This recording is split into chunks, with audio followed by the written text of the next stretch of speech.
فأنا هادخل هنا على الدايتس، أبتدي أعمل لأحمد الدايت بلان. أول خطوة منطقيًا إن أنا عشان أعمل له دايت بلان، فأنا باشتغل معاه إن أنا أحسب له الماكروز، هادّي له قد إيه بروتين، فات، كارب وهكذا. فآجي من هنا وأعمل create using form. بمجرد ما أنا دوست على create using form بييجي يطلب مني شوية طلبات في صفحة اسمها diet calculator. الcalculator نفسها اللي هنقدر نحسب من خلالها الماكروز بتاعته، وهندّي له قد إيه بروتين وفات وكارب. حلو؟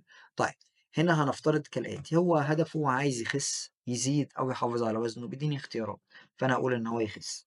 في حالة إن العميل أصلًا أحمد كان جاوب على طوله، وزنه، مقاس الرقبة، مقاس الوسط، كانت أوتوماتيك هتسمّع هنا على طول بشكل مباشر.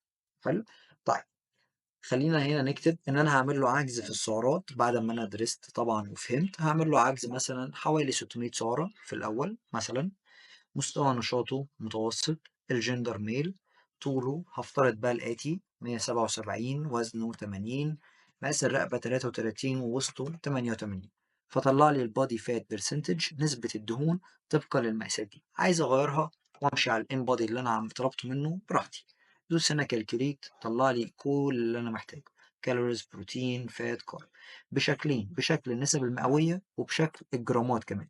عايز أغير حاجة، لو أنا شايف حاجة أفضل، بدل ما اديله 160 جرام بروتين لا هديله 150 بس، وهكذا. فالهي هتتغير، بدل ما اديله 20% فات من البلان اللي احنا هنمشي عليها دلوقتي، لا هخليها مثلا 15%، وهكذا. فانا بتحكم في كل حاجه واعدل فيها. تمام. وطبعا في equations شغالين عليها، هو بياخد المعطيات دي بيحطها في الايكويشن وبيطلع لي في الاخر الريزلت تحت، لو في equation معينه احنا شغالين عليها او بنفضلها. مجرد إن أنا ضبطت الأرقام كل حاجة مستقرة تمام، باجي من هنا وأعمل create blank diet. بمجرد ما دوست create blank diet بتيجي معايا بقى الصفحة دي. عايز أحط عنوان للخطة نفسها: 2000 كالوري. أسميها بقى بالكالوريز، أسميها أي حاجة براحتي. هنا ممكن أكتب نوتة ليا تفكرني، العميل مش هيشوفها، يعني خلي بالك من الكارب، خلي بالك من أي حاجة العميل ملوش علاقة بيها. حلو. عايز أشتغل معاه بحاجة اسمها cycle دي لو أنتم تعرفوها أو لسه، إن أنا أشتغل معاه مثلًا زي carb cycle أو water cycle لو الشخص ده بيحضّر لبطولة وهكذا. فأنا دلوقتي في يوم السبت هابتدي أحط شوية وجبات، يوم الأحد أزوّد يوم وأدخل وأعمل وجبات تانية وهكذا. بس في حالة الstandard الطبيعي أغلب الناس العادية هاقفل cycle، فبالتالي هاعمل يوم دلوقتي مثلًا كذا وجبة على حسب ما هو محتاج، وبعدين هابعتها له وتتغيّر بقى كل 10، 14 يوم على حسب أنت وشغلك شخصيًا. فعندي هنا mark as template معناها إيه؟ بييجي مشرحها لك تحتها، بييجي يقول لك على فكرة البلان اللي أنت تعملها دي دلوقتي في حالة إن أنا معلم على دي إن هي زرقا كده منورة، فبالتالي هيجي يقول لي إن البلان دي هيتم احتفاظها بيك عندك أنت في الأكونت الشخصي ليك أنت. فبالتالي لو عملت نفترض 10 خطط تغذية هيفضلوا دايما موجودين عندك في الأكونت بتاعك. حابب تعدل فيهم تبعتهم لعميل تانية لو في حد مناسب لنفس الأهداف أو نفس المقاسات وهكذا، عايز تمسحهم خالص بتوعك، اعمل اللي أنت عايزه. فهبتدي دلوقتي أضيف أول وجبة add new meal، أدوس هنا فهيطلع لي البوكس أو الصندوق اللي طلع قدامي حالا ده. دي حاجة هتتكرر معانا كتير قوي، فتعالوا نفهمها واحدة واحدة. أولا دي اسم الوجبة breakfast، ده الاسم الظاهر للعميل، يعني عايز أسميها breakfast زي ما هي أو أخليها مثلا فطار براحتي. عايز أخلّيه ياكلها في ساعة معيّنة، لو هو قال لي مثلًا عايز أمشي بساعات بقى وهكذا، فباسجّل الساعة. عايز أكتب ملاحظة على الوجبة دي: اشرب مَيّة قبل الأكل، خُد vitamins، أيًا كان المحتوى إيه، عربي أو إنجليزي طبعًا اللي أنا أكتبه. وهنا الوجبة فعليًا هي وجبة إيه، يعني هل هي فطار، غدا، عشا، snack، before workout، after workout، لو إحنا بقى في رمضان supplements أيًا كان. فهاقول إن هي مثلًا فطار. حلو. وهنا calories، protein، fat، carb اللي أنا دخّلتهم في الوجبة دي، طبعًا لسه كل حاجة صفر. طب عايز أبتدي أحط عناصر الأكل، أدوس هنا على زائد، فبالتالي هيطلّع لي مكتبة الأكل اللي موجودة على الsystem بمنتهى السهولة. طيب مش هاقعد أدوّر بقى كده لأ، لأ، أنا هاجي هنا في الsearch وأكتب مثلًا بيض، فكتبت كلمة بيض، فطلع لي بيض مسلوق كامل، بيض أومليت، بيض سمان، بيض بَط وهكذا. حلو.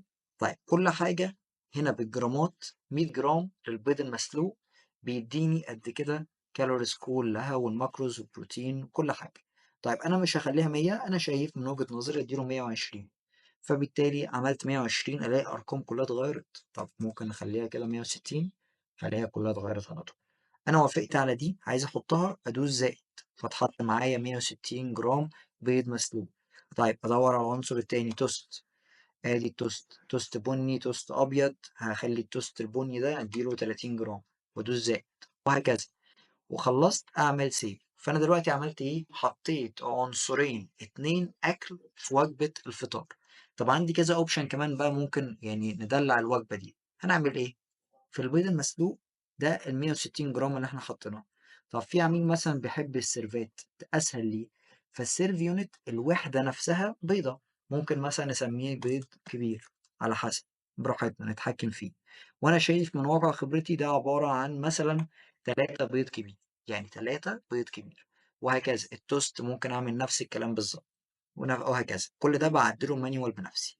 طيب بدل ما العميل ده كل يوم يقعد ياكل بقى بيض الصبح، فممكن أحط له بدايل عشان ما يزهقش.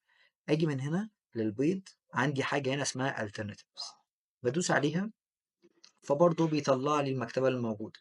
طب أنا ممكن أدّي له إيه بديل، بافكّر وممكن أدّي له مثلًا جبنة قريش، فاكتب كلمة جبنة، فيطلّع لي جبنة قريش، جبنة كريمي، جبنة موتزاريلا وهكذا.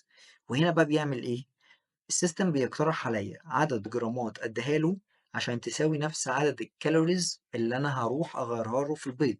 فبالتالي الcalories in تساوي الcalories out على حسب بقى دلوقتي الموضوع هيمشي معانا إزاي.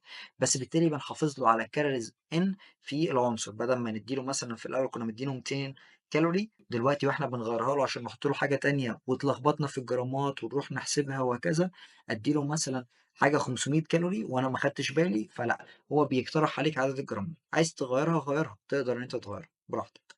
فبيدوس هنا زائد وبعدها يدوس مثلًا حاجة تانية زائد. فأنا دلوقتي حطيت وأنزل تحت كده، حطيت 2 بديل للعنصر بتاع البيض في وجبة الفطار، وهكذا بديل للتوست لو أنا عايز أعمل كده.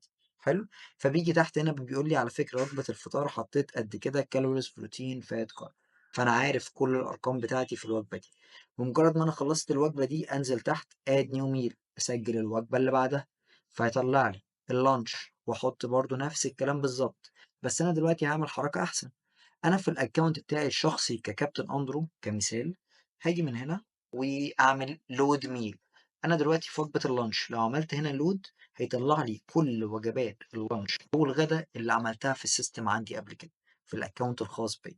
فأنا شايف إن دي مناسبة مثلا أدوس صح وأعمل yes load.